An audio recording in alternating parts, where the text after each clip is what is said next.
Bienvenue dans cette nouvelle édition du QG Week-end. Au sommaire, l'affaire des biens mal acquis touche à sa fin pour le vice-président guinéen Teodoro Nguema Mangué.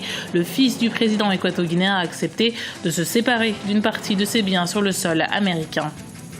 Pour lutter contre la malnutrition au Burkina Faso, un entrepreneur se lance dans la commercialisation des chenilles pré-cuites. Des sachets de 500 grammes à 1 kg sont déjà commercialisés dans une quinzaine de boutiques de la capitale. Et puis, mettre fin au mariage des enfants, c'est le thème de l'édition 2014 de la Journée internationale de la fille. Ce samedi 11 octobre, une fille sur 9 serait mariée avant l'âge de 15 ans. Or, c'est la scolarisation des jeunes filles qui réduit le nombre de mariages précoces et contribue au développement des pays. Mais avant de développer ces titres, la présidence camerounaise l'a annoncé ce samedi. 27 otages camerounais et chinois ont été libérés. Parmi eux figure la femme du vice-président camerounais Amadou Ali. Elle avait été enlevée à Kolofata au mois de juillet par le groupe terroriste Boko Haram, près de la frontière nigériane.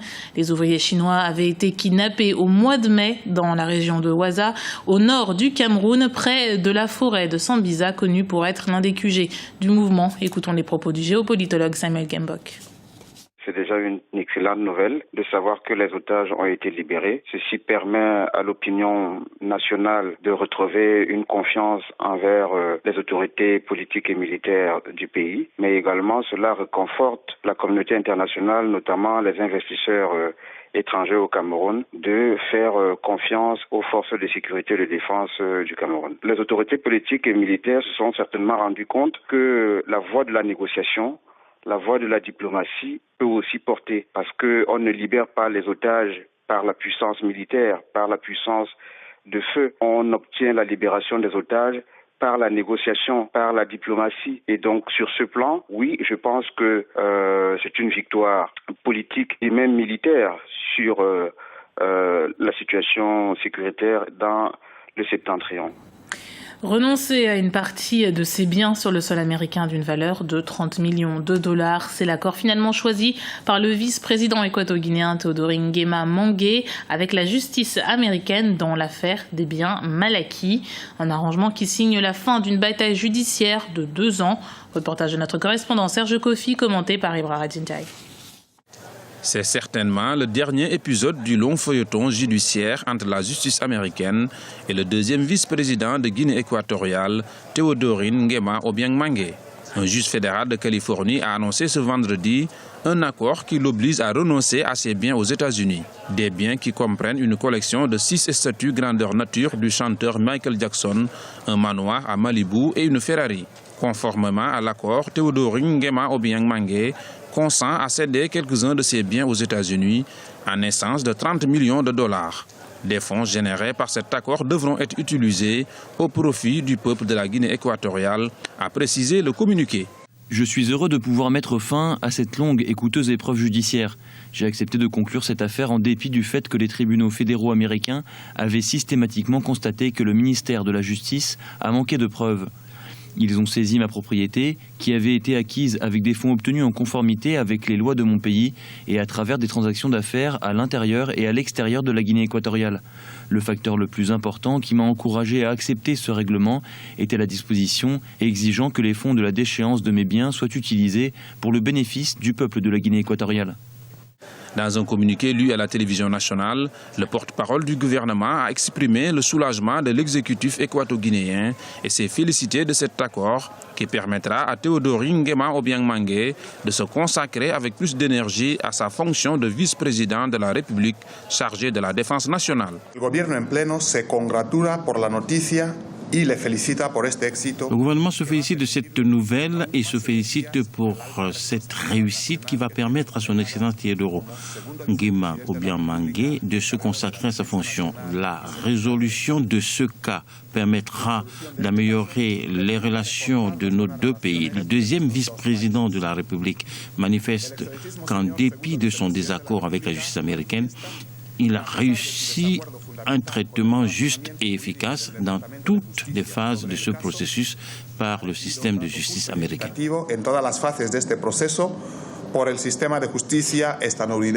Selon le gouvernement américain, les biens que possédait le deuxième vice-président équato-guinéen auraient été achetés avec de l'argent sale blanchi sur le sol américain.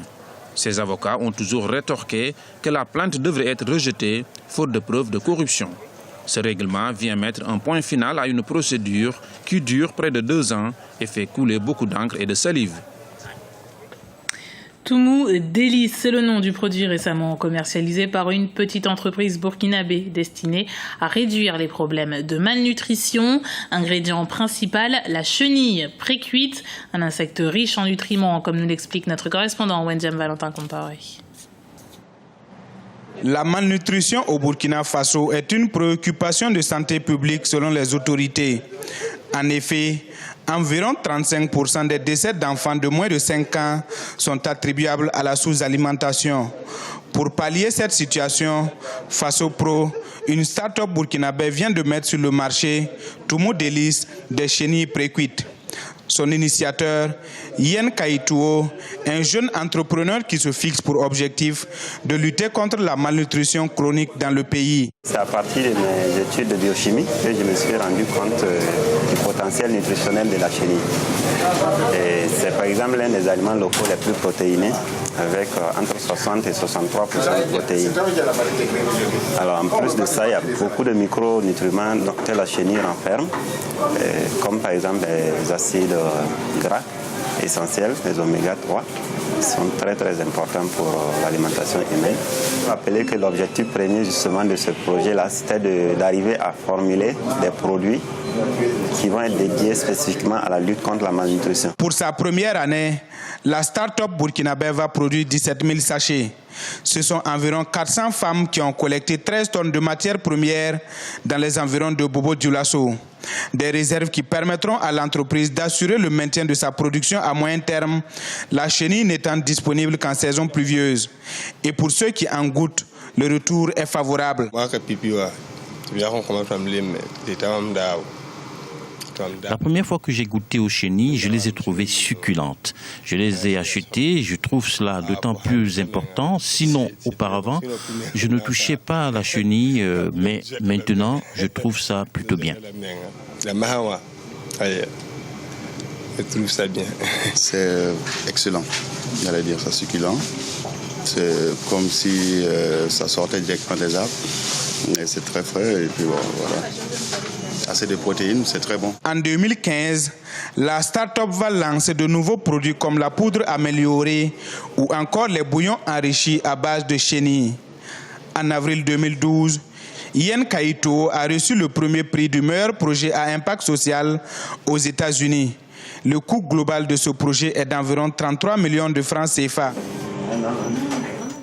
Journée internationale de la fille, ce samedi 11 octobre, célébrée depuis 2011, cette journée milite pour les droits des jeunes filles en matière, par exemple, d'éducation.